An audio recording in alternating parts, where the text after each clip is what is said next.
Hello everyone, Pete and Grad. Sorry, Pete and Grad here from the Purple House Wellness Centre in Forth with our weekly update on health. Today we'd like to talk a little bit about the effect of chlorinated water on coronary artery disease or on your health, cardiovascular disease particularly. Apparently it's one of the major causes of heart attacks, heart disease, and in countries where, such as Africa, China, Japan and other parts of Asia where water wasn't chlorinated, there was hardly any heart attacks. And when people from Japan went to Hawaii, started drinking chlorinated water, they had the equivalent amount of heart attacks amongst that population as in US. And chlorine is used in our water supply to kill off any bacteria, any bugs. And you can smell it when you open a tap sometimes.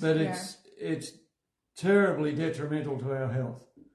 Now, the pharmaceutical companies, they supply drugs to lower your cholesterol levels to prevent heart disease, but this actually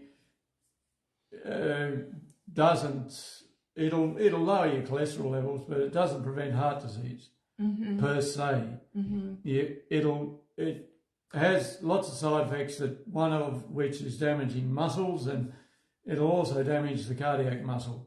Now, arsenic also lowers your cholesterol levels, but you probably wouldn't take arsenic. Just to put it in context, I want to throw in some numbers. I love numbers.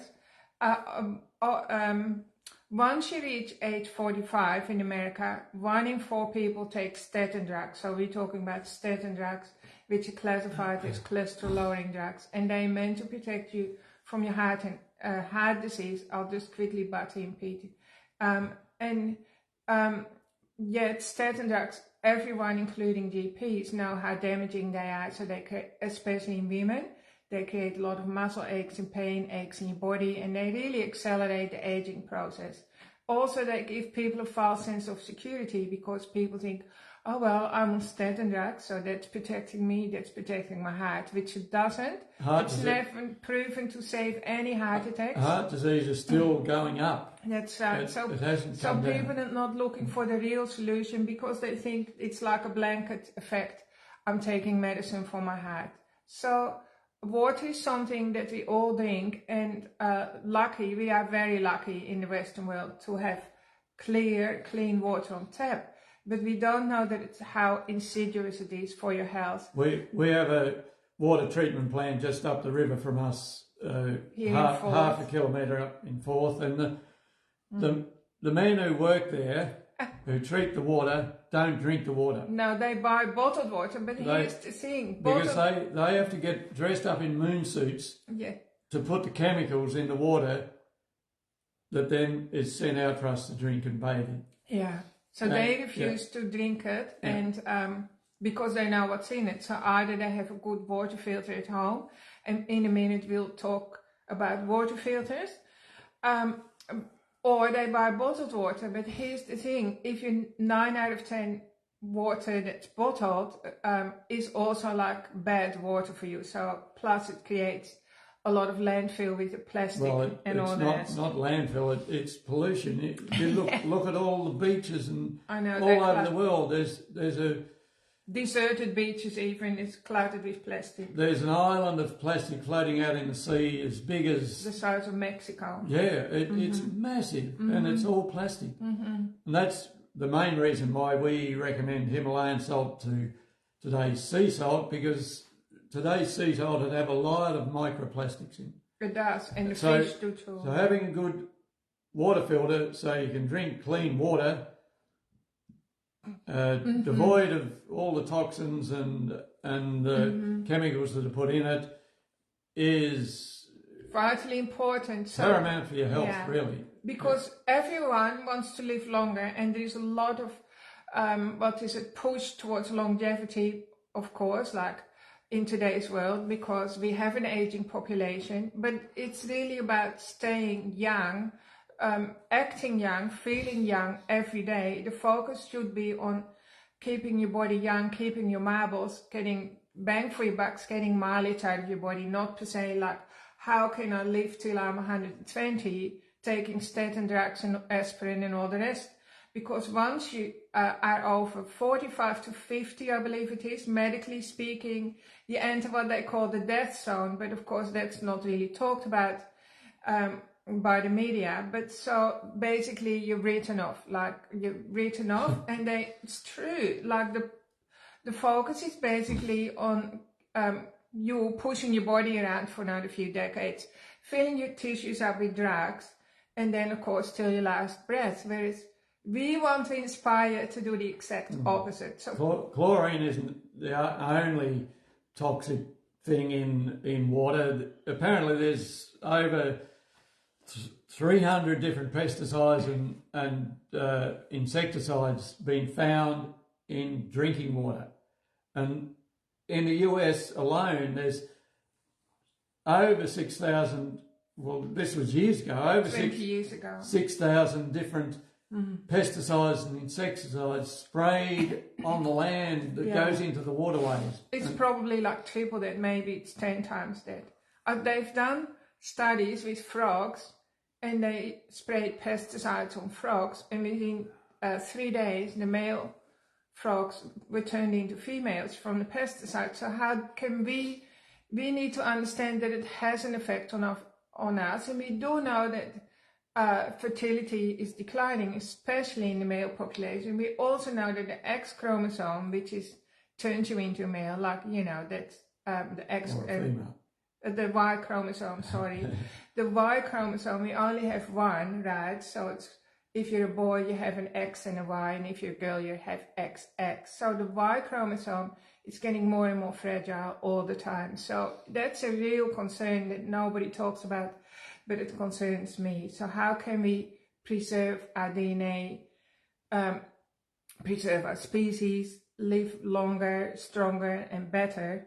Well, we need clear drinking water. Plastics actually cause that infertility as well. Yeah. They're estrogen mimicking chemical in plastic that makes the men more feminized. Well, it drops your testosterone levels. Drops testosterone levels, yeah. And testosterone is really the building blocks for everything in your body. I mean, even women need testosterone, right? And women also need cholesterol, same as guys. So just to quickly go back on the water topic, back in the close to 1970, Dr. Weston Price, who traveled around the world, that was his life's purpose, to research diets and lifestyles that supported healthy lives, and he lived amongst native people, the original, root races of the world. And so he did lots of experimenting, and he actually did an experiment on chickens. And so the chickens were divided into two groups, and one group was given chlorinated water, and the other group was just given fresh water. And the group with the chlorinated tap water, within 7 months later, it says, so like half a year later, 95% of those chickens had atherosclerosis, which is like heart and vascular disease. So that's very sobering, and that was in the 1970s. So the knowledge has been out there 55, 60 years nearly, right? So, but none, adding to that, none of the control group that were given just non-chlorinated water didn't have any problem in their arteries. So here's what you can do to protect yourself. Get a really, really good water filter. And Peter and I will put a link here on this article that you can click, like a scan with the scanning, and then it will take you to some videos of options. So here is the water that I'm drinking. So Peter and I, we've always had filtered water already for like many decades, but we recently invested into a Canon water filter, and it tastes absolutely delicious. I won't go into too much, but if you're looking for a good water filter, we can help you with the information. It's a reverse osmosis water filter, and it also ionizes. So it's hydrogen water, which you hear a lot about these days. So that's really, really good. Secondly, it comes from Japan, and it's used in dozens of hospitals over there for even cleaning. They get rid of chemicals for cleaning because they can use certain pH water from this. The machine spits out 5 types of different water, and they can use that for cleaning. It sterilises. That's if they. You can set the pH to either super acidic or super alkaline, right? And it has lots of other settings.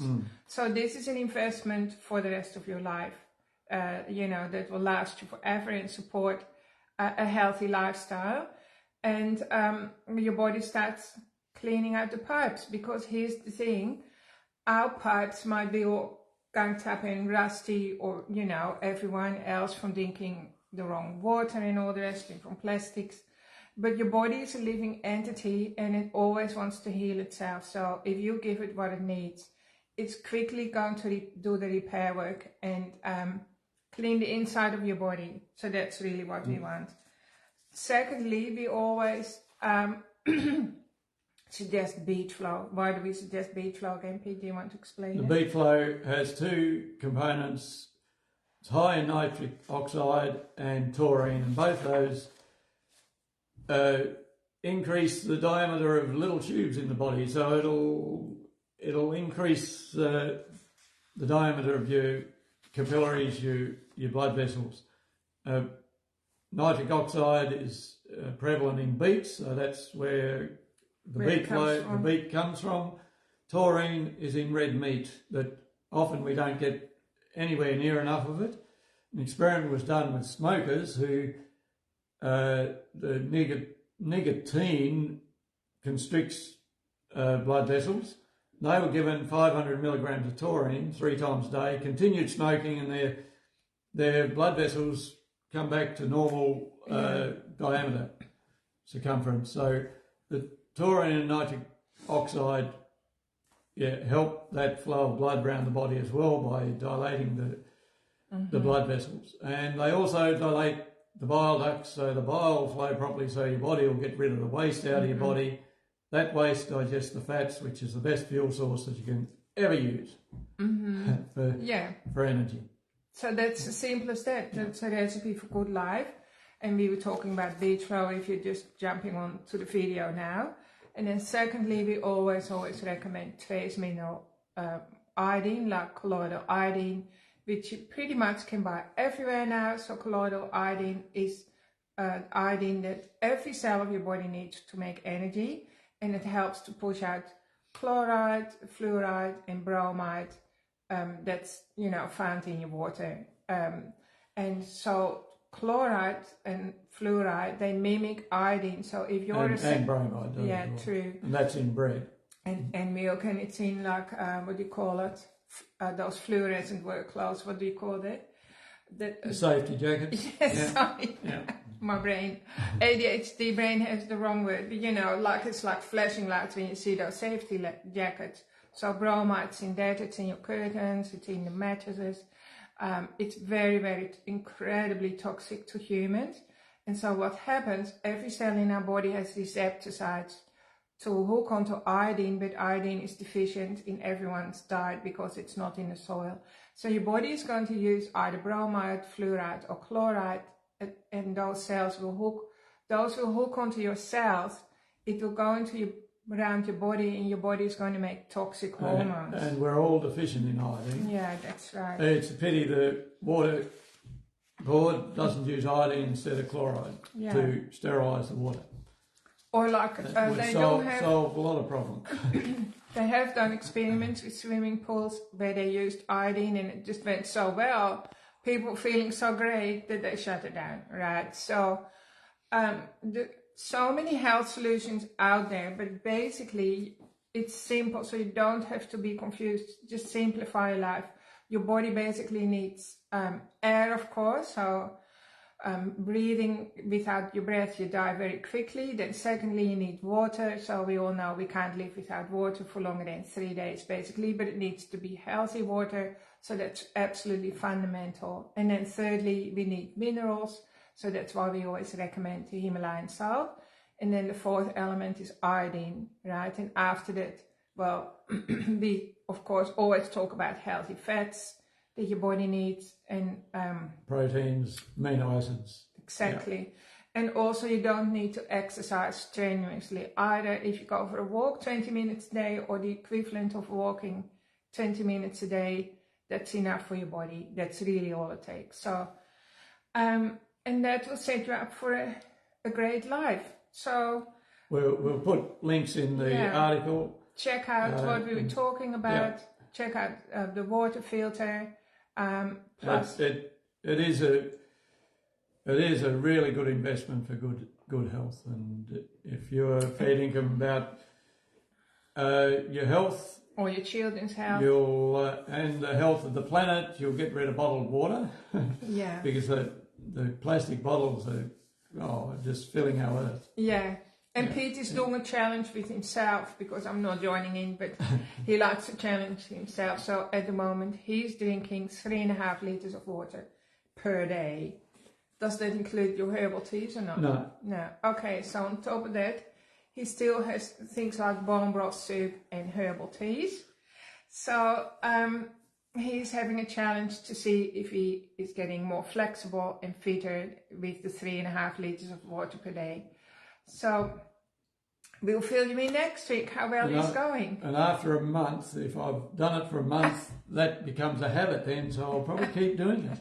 Well, that'll be good. Yeah. I'm all for it. It's good for your memory too, right? It's good for everything. So soon I'll have a completely new man, and that's exciting. I'll fill you in on the details. Bye for now. Thanks for watching, everyone. Bye. Bye.